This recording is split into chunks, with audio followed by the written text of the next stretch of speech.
ગુજરાત રાજ્ય મહેસૂલી કર્મચારી મહામંડળના આદેશ અનુસાર અમારે ઉત્તરોત્તર કાળી પટ્ટી ધારણ કરવી અને માસ સેલનો આવેદન આપી તથા આગળ કલેક્ટરશ્રી અને વિભાગમાં જાણ કરેલ હતી. તેના અનુસંધાને આજ રોજ 30/4/2025ના રોજ અમે મોરબી જિલ્લા મહેસૂલી કર્મચારીના મંડળ આખું માસ સેલ ઉપર અમે ઉતરેલ છે અને અમારી વિવિધ માગણીઓ હતી એ તબક્કાવાર અમે આવેદનમાં તથા વિભાગમાં પહોંચાડેલ છે.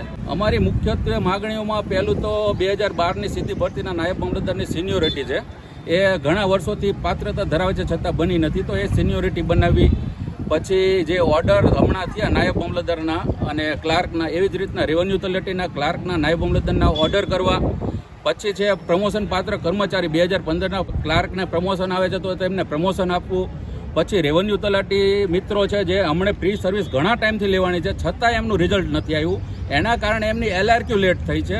તો અમારી એવી માગણી છે કે રેવન્યુ તલાટીશ્રીનું પ્રી સર્વિસનું રિઝલ્ટ જલ્દી આપવું, તેમની LRQની પરીક્ષા ગોઠવાવી. અને મુખ્યત્વે માગણીમાં હું જો કહું તો ફીડબેકના આધારે હમણાં સરકારશ્રીએ છેલ્લા હુકમમાં ફીડબેકના આધારે ફક્ત અને ફક્ત કર્મચારીને સાંભળ્યા વગર જે હુકમો કરેલ છે, તો અમારી એવી માગણી સરકારશ્રીને વિનંતી છે અને કે એ ફીડબેકના આધારે નહીં, કર્મચારીને પોતાનો પક્ષ રાખવા દે અને પછી એવી બદલી કરે, એવી અમારી લાગણી અને માગણી છે. આખા જિલ્લામાં ગણીએ તો આપણે નાયબ મામલતદાર, ક્લાર્ક અને રેવન્યુ તલાટી, એમાં નાયબ મામલતદાર આપણે 97 છે, ક્લાર્ક રહ્યા એ 35 જણા છે અને રેવન્યુ તલાટી શ્રી 55 જણા છે.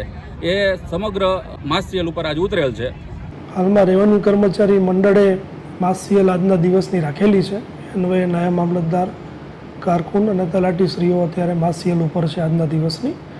એમાં કોઈ અરજદારોને કોઈ પણ પ્રકારની તકલીફ ના પડે એ માટે માનનીય કલેક્ટર સાહેબ અને માનનીય RSC સાહેબની સૂચના અનુસાર વૈકલ્પિક વ્યવસ્થાના ભાગરૂપે ઓપરેટર્સ અને તાલુકા પંચાયત જેનો જરૂરી સ્ટાફ યોગ્ય લાગે એ રીતે મેળવી અને હાલમાં કામગીરી ચાલુ છે.